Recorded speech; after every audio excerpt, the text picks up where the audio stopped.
আসসালামু আলাইকুম, সবাইকে স্বাগতম আমার আজকের পর্বে। আজকে নিয়ে আসছে কাঁচা আমের শরবত নিয়ে। এখন তো রোজার মাস, একই সঙ্গে গরম। ইফতারিতে টক ঝাল মিষ্টি আমের শরবত কিন্তু মন্দ হয় না। প্রয়োজনীয় উপকরণ: কাঁচা আম 2টি, কাঁচামরিচ 2-3টি, লবণ 1 চা চামচ, বিট লবণ 1 চামচ, চিনি 2 চামচ, পুদিনা পাতা স্বাদ মতো, ধনে পাতা 1 4 কাপ।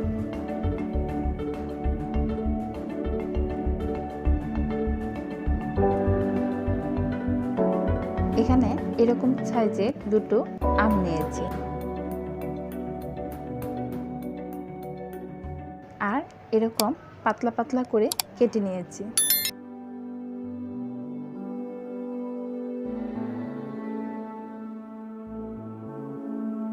এখন আমি সব উপকরণগুলো ব্লেন্ডার জারে দিয়ে দিব। ও হ্যাঁ, আমার ভিডিও যদি আপনাদের কাছে পছন্দ হয়ে থাকে অবশ্যই সাবস্ক্রাইব করে দিবেন।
তো আমি এখানে অল্প একটু পানি দিয়ে দিচ্ছি আর অল্প পানি দিয়ে ব্লেন্ড করে নেব।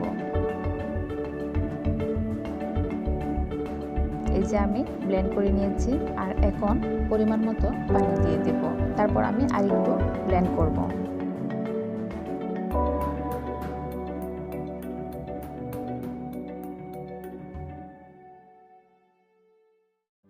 আমি ব্লেন্ড করে নিয়েছি, এখন আমি সার্ভ করব।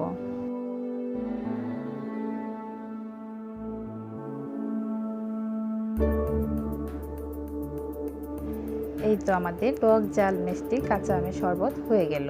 তো আমি উপর থেকে আইস দিয়ে নিয়েছি। আপনারাও এরকমভাবে ঠান্ডা পানি বা আইস দিয়ে পরিবেশন করে নেবেন আর অবশ্যই বাসায় ট্রাই করবেন এই রোজায়, দেখবেন অনেক ভালো লাগে। আল্লাহ হাফেজ।